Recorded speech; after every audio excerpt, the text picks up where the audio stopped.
So I have this question. The previous night, the eve of the war night, Arjuna was giving a big sermon to his army, or at least his chieftains, right? Giving encouraging thing that we are sure to win, we have to win, right? How come he forgot that he is going to fight his own kith and kin, especially the Pitamaha and his teacher, and suddenly it is coming as a shocking surprise to him, as if he is coming to know this. It is kind of I don't know how come he is missing that point, and suddenly he is seeing them and he realizing, oh my God, I cannot fight. But how come he is missing that? That is a big miss, I feel. Correct me if I'm wrong. Correct. See, this big miss is what all of us are also missing in our lives. Not only in Arjuna. See, the confusion gets discovered in situations. How much attachment I have got to somebody. How much I am deriving my source of happiness from some situation, position, possession, relationship, thoughts, words, you will not know in the run-of-the-mill life. Okay, we're all busy with a lot of things, right? But when the critical moment comes, when the action is supposed to happen, and it's not something that is so happy kind of event, at that critical moment only, this something like revelation happens, that it is now a do or die situation. That is when the so-called, this is called, next when we go further, we will put a wonderful chart to explain. It is called what that internally, that moha, that is confusion that is there, will not get discovered until situation presents itself. So it happens in many people's case, okay, they say I'm emotionally very strong, right? Strong personality, everything. But when somebody very close to them passes away, what happens? Some people break down, correct? A situation is required to see whether they're emotionally stable or not. You can see in life, many things happen. So where the emotional breakpoint happens, for different people happens at different situations. So even though Arjuna was pretty confident, superficially, they did not go into his mind fully that I am going to have to kill Bhishma and Drona. Then only I can win the war. Then only the Bhaavartha war will get completed and we can win. That was not somehow very, very obvious and up in his mind, uppermost in his mind. And that had to be discovered only when directly he is facing. Sometimes pratyaksha pramanam is required. When he was giving lecture in the previous night, was he seeing Bhishma and Drona in front of him? Correct? He was not seeing them.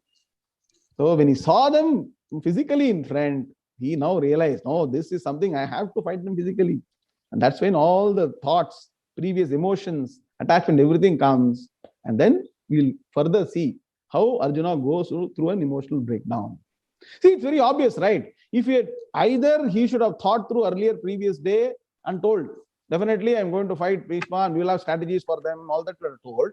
Or he should not have broken down when he met Bhishma and Drona right in front, correct? So both are clearly true. That means what? One has to incur it's not neither Vyasacharya or Krishna is saying you are confused. You see the development, you see the Gita further, you will discover that the situation like this had to happen to find out the confusion of Arjuna. Very clear, right? Even if you had faced Bhishma and Drona, you said, fine, I've seen everybody, let's go back to our mark or position, start fight. You should have told, no. What happens next? You will see in the next class. Are you getting the answer? That means what? You don't trust your intellect beyond a point. Even the intellect has also got limitations. Unless you get jnanam, the intellect also has got limitations. Dharma has got limitations. Your own Swaya Buddhi has got limitations.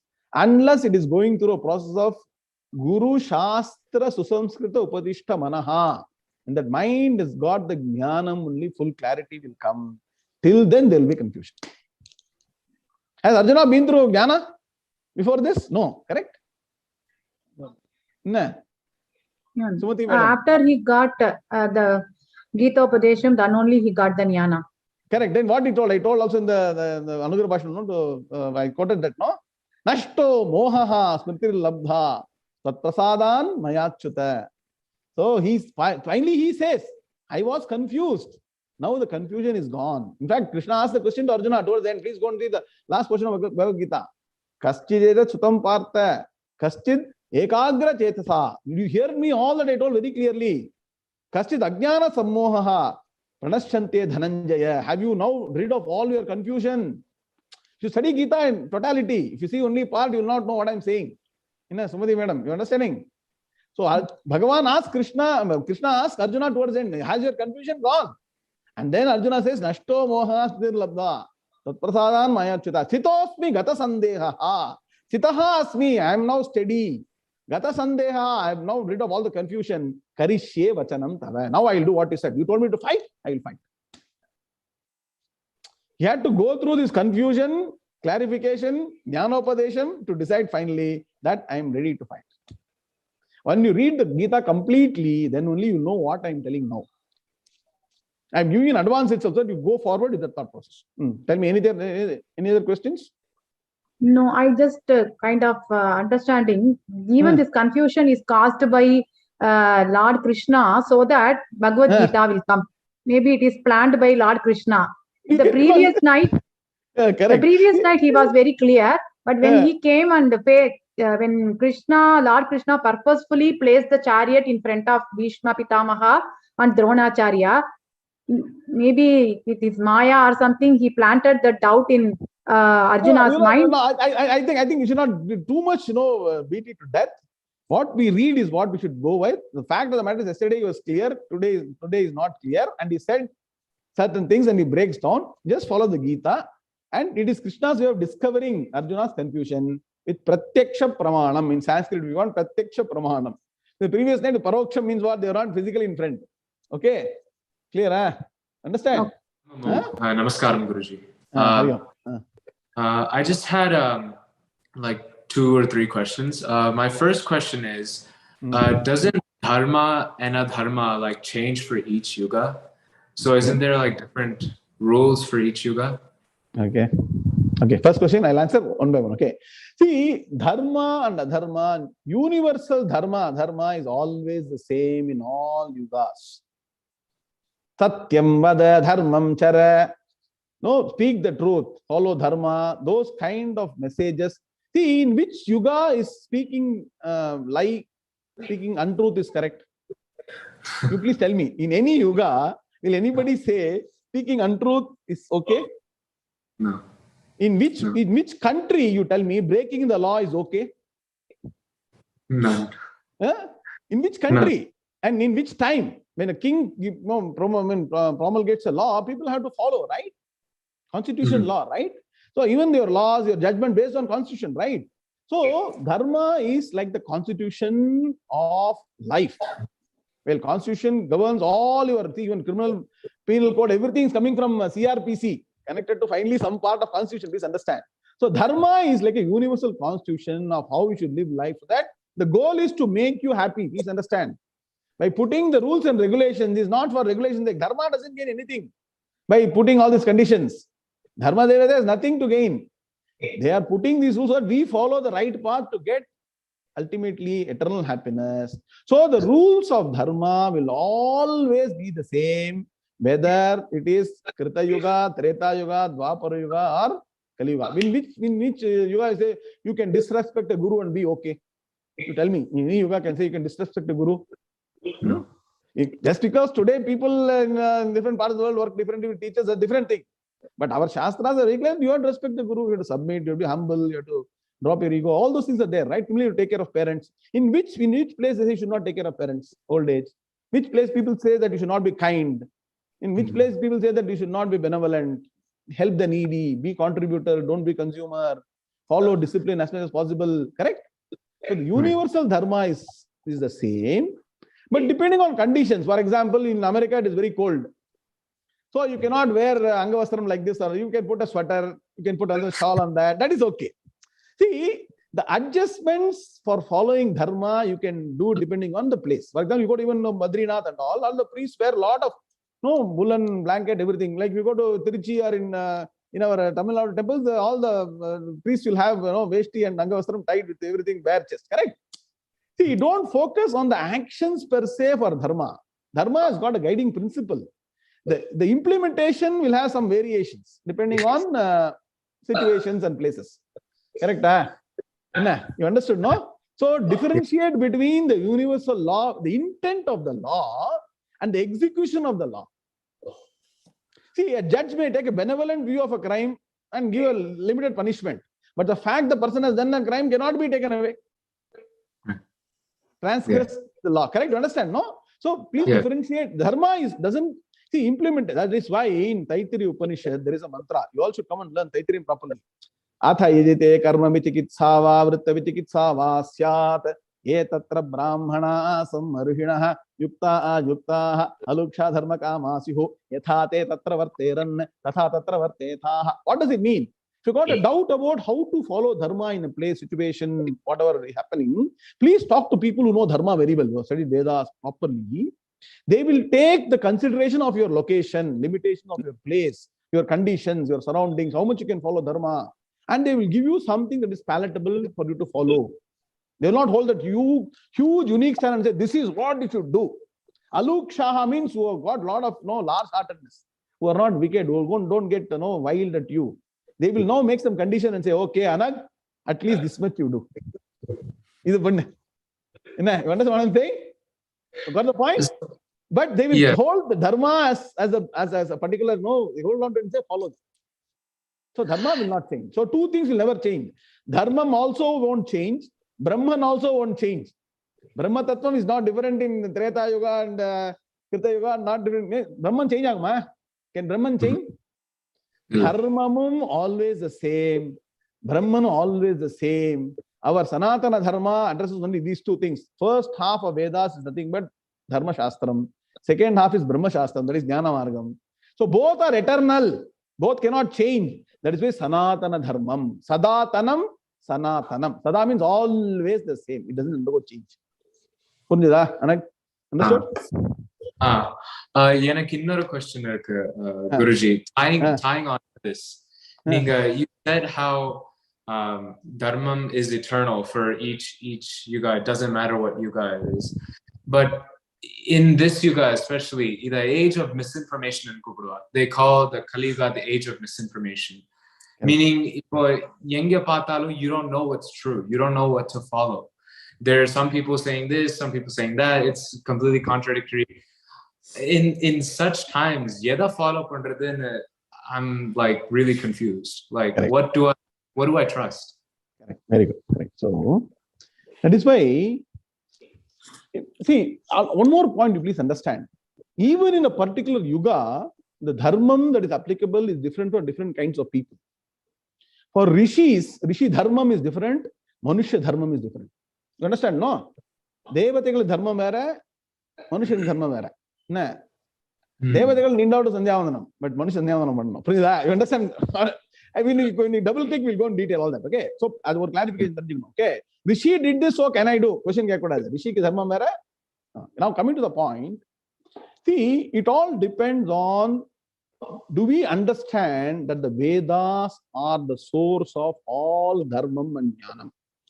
Do we have that implicit belief or not?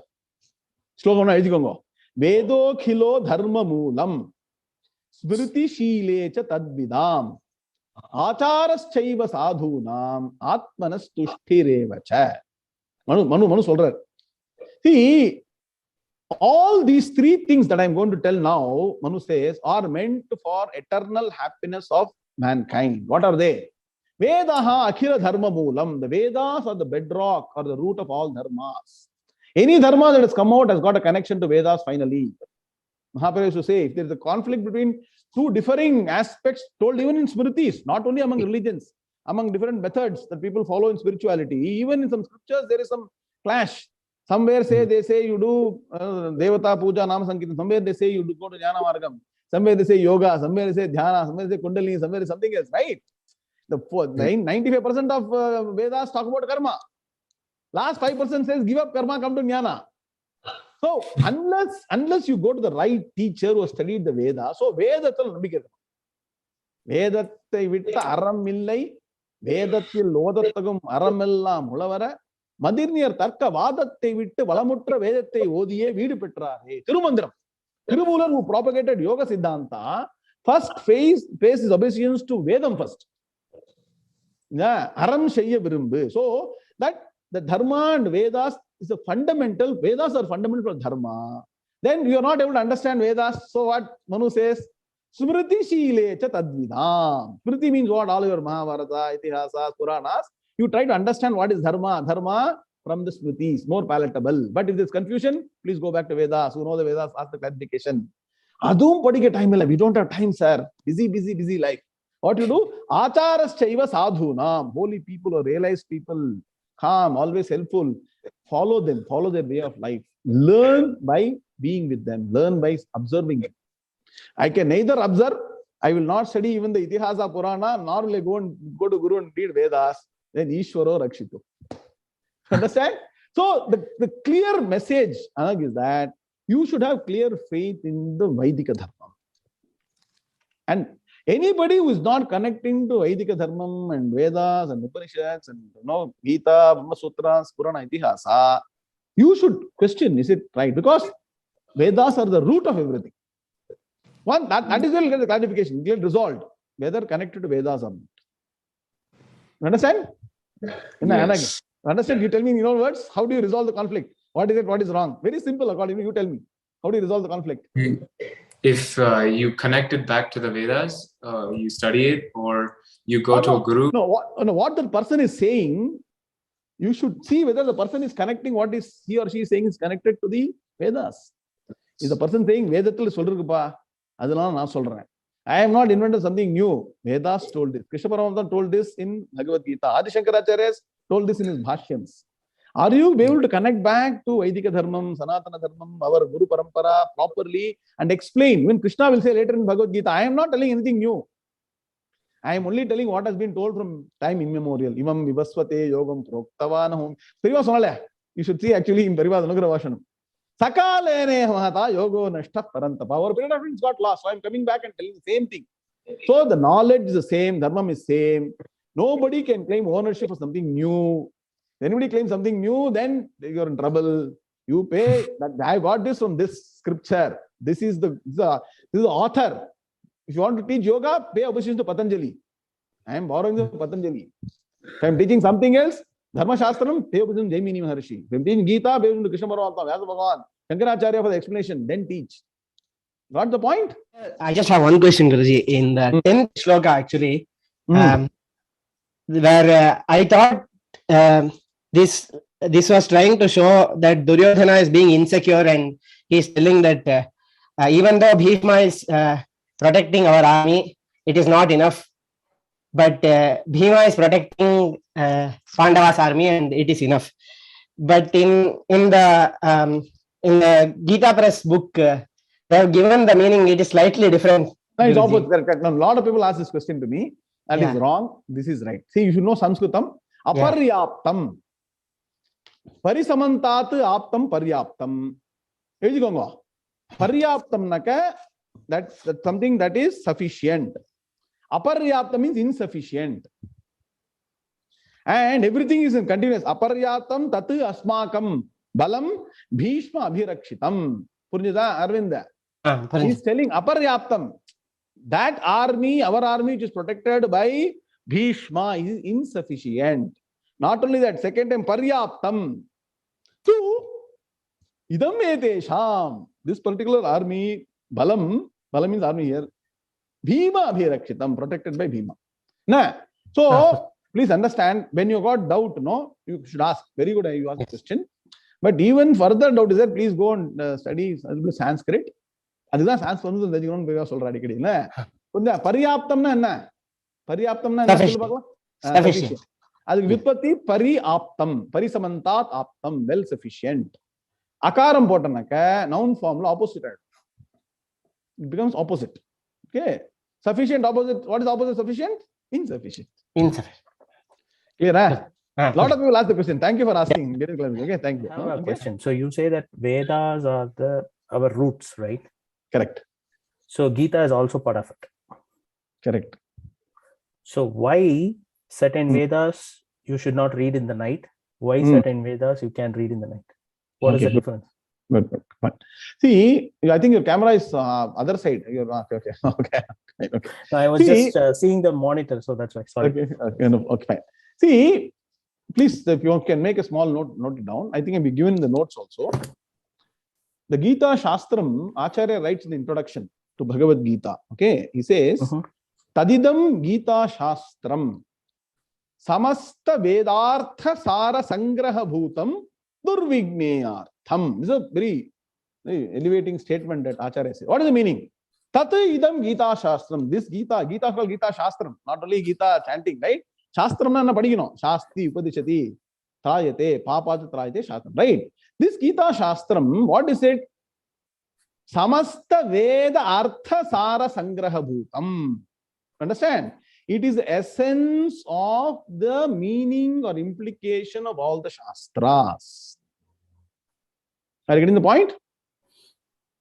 Durvigneyartham means difficult to understand. Okay. Now, please understand, it is understanding. Bhagavad Gita is what? Chanting and understanding.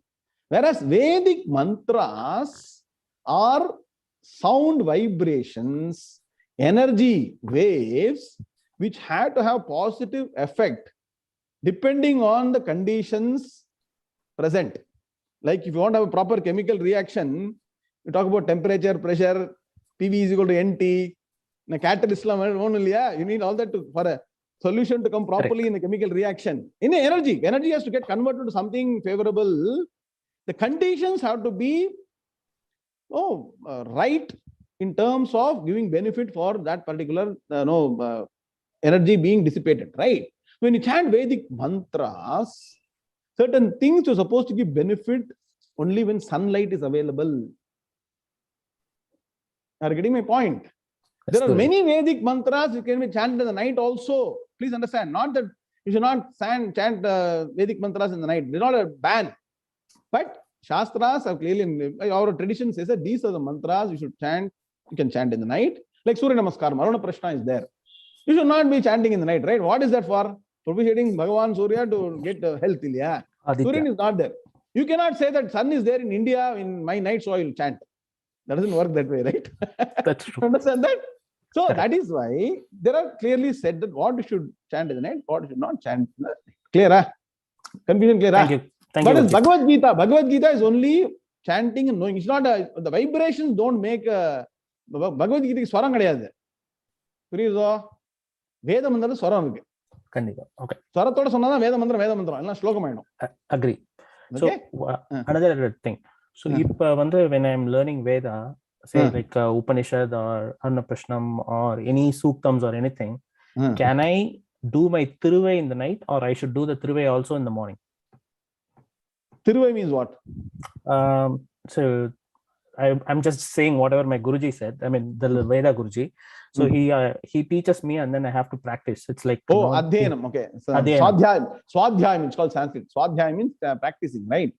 Practicing. Adhyanam, correct. So can I do my Adhyanam in the night, or I should do the Adhyanam also in the morning? You should follow your Guru only. No, I am not teaching you, so I am not right. I can only tell general rule. See, as a person, generally what Vedas say, I will be able to say that. Rest, you have to follow your Guru. Please understand that, correct? But as I told you, overall guideline, I told you, guidelines Got it. Ada follow panna. See, end of the day, pandradhukku benefit varaname. True. Naanu kathinnan solradhula enna use? Illaya? Okay.